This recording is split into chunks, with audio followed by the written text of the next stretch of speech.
You're allowed to go across that red and white bit, aren't you? You can go across the red and white bit, yeah. There we go. Do you think it's an advantage? I think number 18, he's over there somewhere.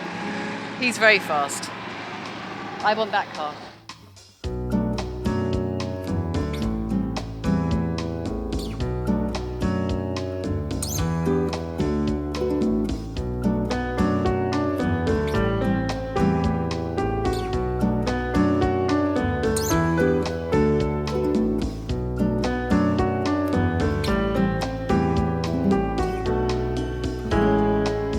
Hello and welcome to Porto Montenegro, and everyone in this marina is getting ready to leave. Yeah, seems like summer's here and people just want to get sailing but actually are doing their last minute boat jobs, including us. It might seem when you watch this video that we've just been out having fun, but I can assure you there have been a lot of quite tedious boat work jobs as well. But we have been out having fun.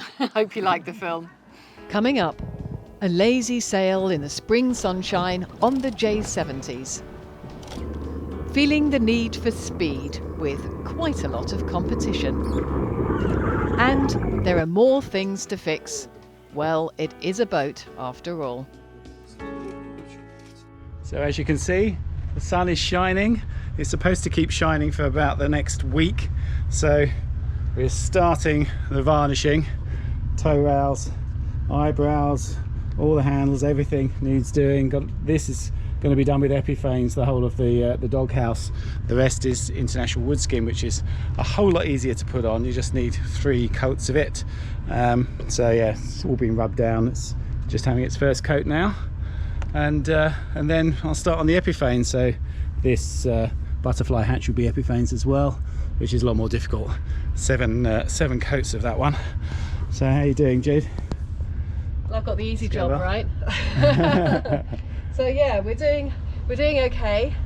As you say, as long as it stays sunny, it'll be absolutely fantastic. It's a bit fiddly, but apart from that, but it's very satisfying because it does look really nice, doesn't it? It does, yeah. You get in the edges all right. Yeah, I might need to get in the dinghy and go and actually have a look at that edge. It's excellent. Love it. Good. Well, it is nice because it's warm enough to be in shorts and a t-shirt as well in March, so that makes a lot of difference. Doing this sort of work in the UK was always really difficult because you've got to wait until about May. So yeah, give us a week, it'll all be done. While the first coat of varnish is drying, we've been invited for a sail on the J70s we saw racing last week.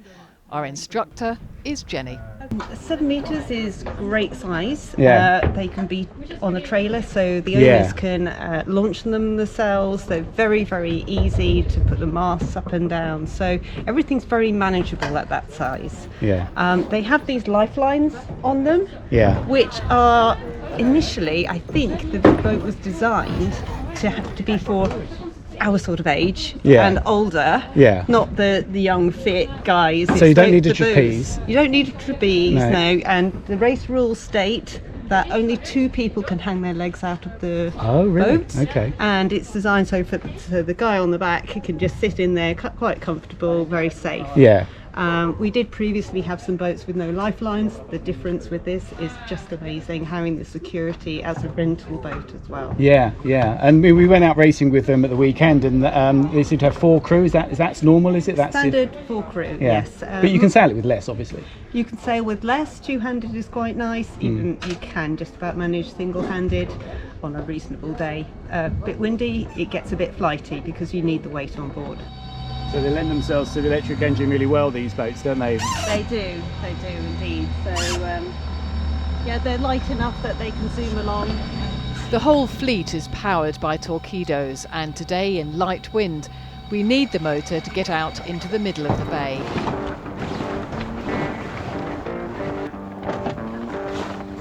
Then at last, just enough breeze to get the sails up.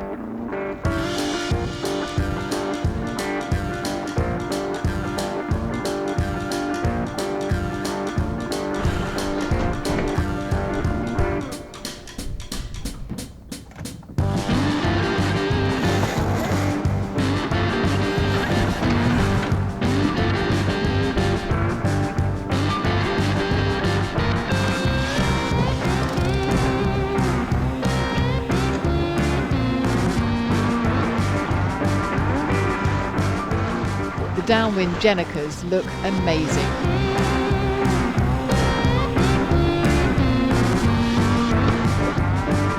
Easily mounted from the bowsprit extension. It's hoisted from a bag in the companionway.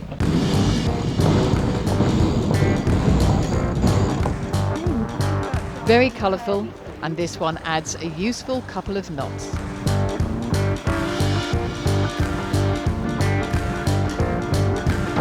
All done now, back to Fair Isle, where things haven't been quite so plain sailing. And you didn't even get it wet. Well, the varnish is all but done, coming along quite nicely, got the great weather for it, but it had a little bit of a setback today. As you can see, the deck's in a bit of a mess. That's mainly because I've taken everything out of the sow locker to try and make a platform in there to put the generator on. I'm going to get the little home for our little EcoFlow generator in there, but also because I need to have a little investigation, because when we came in, the bow thruster stopped working, and you've got this in here. These actuators are the bits that control it, the pressure goes to those, and you know, there's little valves in there that send it to that and to the windlass. So I thought, well, it's a problem maybe with one of those, and I've got spares for those, so I can just plug a new cassette in the back of it. But it wasn't that. We had our hydraulics expert around today, and the pressure's down on the whole system, so it's probably the pump that's in the power takeoff in the engine room. So I've got to do something with that. It's not this at all. I need to clean all this up because it's all getting a bit rusty and horrible, but yeah, that's not the culprit. So I am going to now have to have a look at taking the PTO pump off. Apparently it has to be sent to Belgrade to be fixed if it needs to be fixed, which I think it does. So that might hold us up a little bit. Just get on with all the rest of the jobs while I can. Got to take the mainsail off, measure that up, get the cars done. But yeah, just when you think you're getting near the end of the list, another thing comes along. That's boats for you. Demir recommends that while the slave unit from the sail locker is being repaired, we also replace the seals on the PTO pump. This is a good opportunity to talk to the expert. The most problem the people doesn't realize that hydraulic is same like the engines, you know. Yeah. And the people doesn't know that service on the hydraulics have to be done on the regular basis. Yeah. And mostly in the high season, mostly I have the urgent request for the hoses, you know, on the especially on the passerelles, on the this yachts, you know. We don't have too much problems like, let's say, like you have now with this pump, or this not so often, but it's happened. Yeah, because they're generally quite reliable. Would you say that you know they're sort of more or less reliable than electronic versions, say of of a bow thruster or a windlass? Is it better to have hydraulic or? Listen, you can never get that power on the electric winches and like you have on the hydraulics. You know, definitely the hydraulic is the best option for the boat thrusters, especially. You know, for the boat thruster especially. I saw on these small sailing boats, and they have a lot of problems with this electric winches. And usually they don't have power when it's come to the stronger wind or something. You know, they don't have power enough to the. So basically the hydraulic winches, and it's more powerful, and I can say that they are more reliable than electric winches. Yeah. You were saying it needs maintenance. What sort of maintenance can you do? I mean, on a system like this, I mean, we've got a filter here. Should that be changed regularly? Okay, this is the intake filter for the pump, and this I don't think that this is the simple system. You know, on some of them you have the manometer that's showing you the pressure. If the pressure increases on the filter, you have to replace it. Yeah. But basically, let's say when we're talking about this PTO pump, you know, what is the thing that people doesn't know? The rubber sealing, working or not working. Yeah. The book said 5 years. It's the lifetime of the rubber sealing. Okay. You know? Yeah. So let's say if you follow the instruction of the manufacturer and everything, you should take this pump every 5 years. And have it rebuilt. Rebuild the ceilings and everything. So the pump comes out, ready for us to take to Serbia to be fixed. This is a busy time of year in the marina, with people coming back to their boats, going out on their boats, and like us, fixing their boats. But it's also a chance to have some sunny days up in the mountains, So the next morning we set off early. The cloud starts to move just as we leave the marina, and by the time we reach the top, it has covered the sea in cotton wool. An amazing sight. We've been on this road to Podgorica many times, but this trip is special. We're travelling with Australian Tim to the karting track, where we're meeting German Tim and others. I'm telling you this because karting is competition. Well, for some of the drivers anyway. As for me, well, this is my first time. So have you learnt the lines then? What lines? You don't mean lines that I speak, do you? No. You mean other lines. Yeah, you're allowed to go across that red and white bit, aren't you? You can go across the red and white bit, yeah. There we go. Do you think it's an advantage? I'm watching. I'm assessing. I think number 18, he's over there somewhere. He's very fast. I want that car.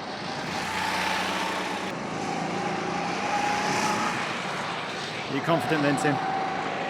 Are you more of a Sebastian Vettel or a Michael Schumacher? No, I think Sebastian Vettel more like that. Okay.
Well, I think that move might be a little bit more Schumacher than Vettel.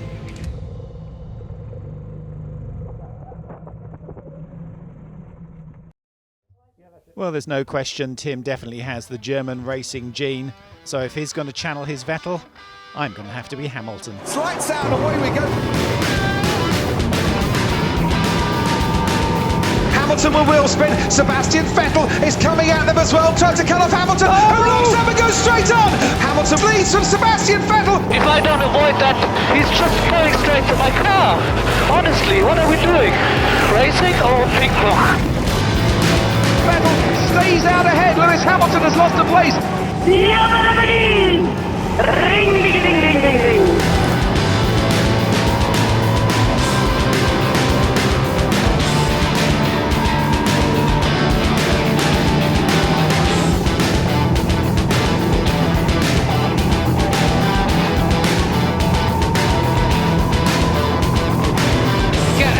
But the back marker's in the way. Can he do it? Yes, he's done it. A brilliant move there. Vettel literally just came alongside me and turned in and hit me. Oh, guys, flat tire. It's wing damage. Yes. Remember, this is a marathon, not a sprint, so gotta be measured. How aggressive we go.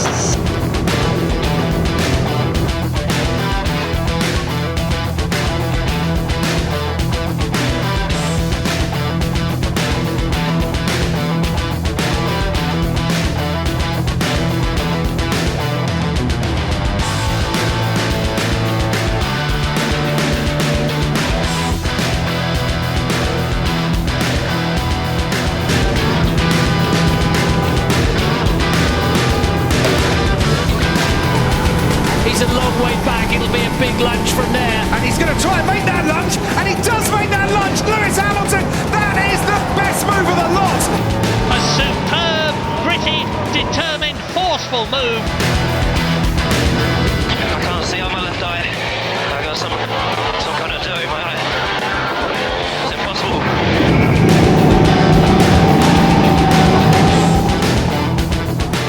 Keep me up to date with my pace, please.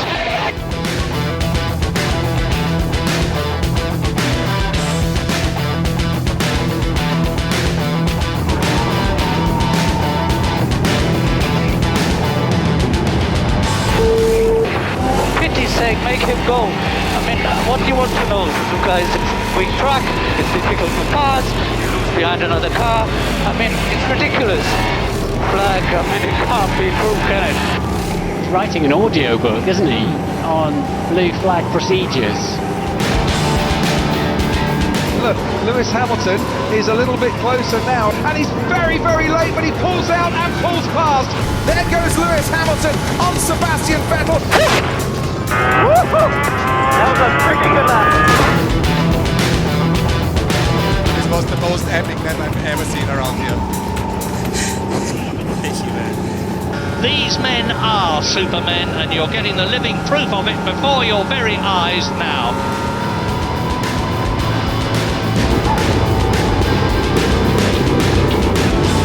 Lewis Hamilton sees the checkered flag. Sebastian Vettel right behind him. Oh, that was amazing, guys. Woo-hoo! That was wicked. Thank God that's over. As luck would have it, the karting track is surrounded by the largest vineyard in Europe.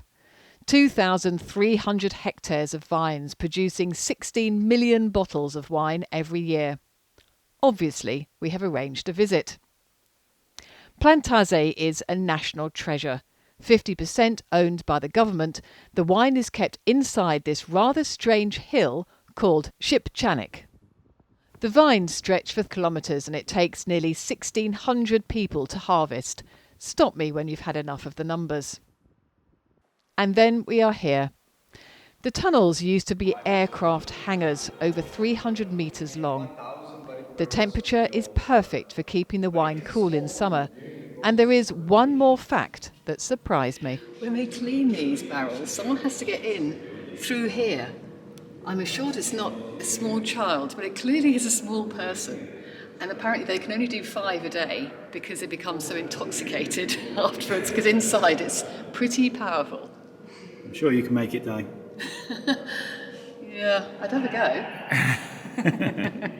The barrels were on small wheels so they could be turned regularly. Ingenious. The wine is sold in 40 different countries and is in all the supermarkets and restaurants here. So the only thing to do now is taste it. We have 2 white wines and 2 red wines with cheese for the tasting. I think it's fair to say the wine is okay rather than wonderful, but the service and the tour made the visit worthwhile. And we head back to the marina.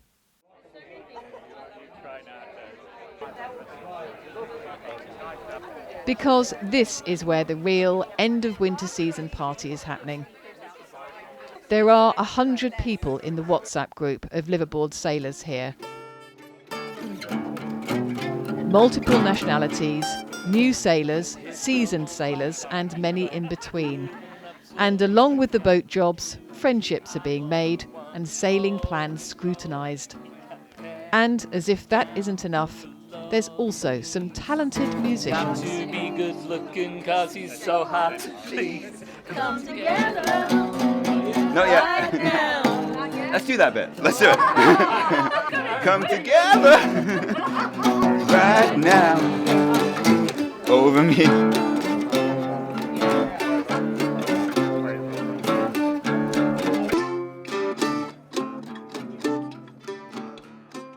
Yes, I think the next few weeks are going to be very busy with people doing last-minute things on their boats, taking the boats out to test, making sure nothing's gone wrong, finding out that things are going wrong, just like we did. Yes, I hope they don't have the same sort of problems. People do want to get out sailing now, but it's slightly sad breaking up the group. It's quite a close group here, but I mean the good thing about the sailing community is you do meet up elsewhere in the world. We're still meeting up with people from Cartagena from our first winter, aren't we? Yeah, absolutely. And I think some people from here as well are going across at the same time as we are, across the Atlantic, so we might go in a bit of a convoy. Yes, so lots to look forward to, and hopefully we might fit in one more karting session. I want to get my own back at Tim. He beat me in the last round, didn't show that. I mean, I've deleted the footage, obviously. He has got a few years on you. He has, yeah, and his next rally driver. It's tough competition, is Tim. No, but it's all good fun. But we have, because the pump is broken, we have got to go to Serbia next week. We decided the best thing to do was to take it up to Serbia to the manufacturer ourselves, just to make sure sure it gets done and in the time, and hopefully it will do. Yeah, but we're going to combine it with a bit of a road trip, which is nice, because we always did think, you know, we've got to get out towards Kosovo, Serbia, that sort of area. It's a lovely area, mountainous area. So yeah, look forward to that and showing you a bit of that. Yep, we've got a cottage in the woods, so we'll stay there for a couple of nights, get the pump fixed, and then come back, and then nothing can possibly go wrong. So thank you to our patrons, thank you to our subscribers, and thank you for watching, and we'll see you next time. Thanks for watching.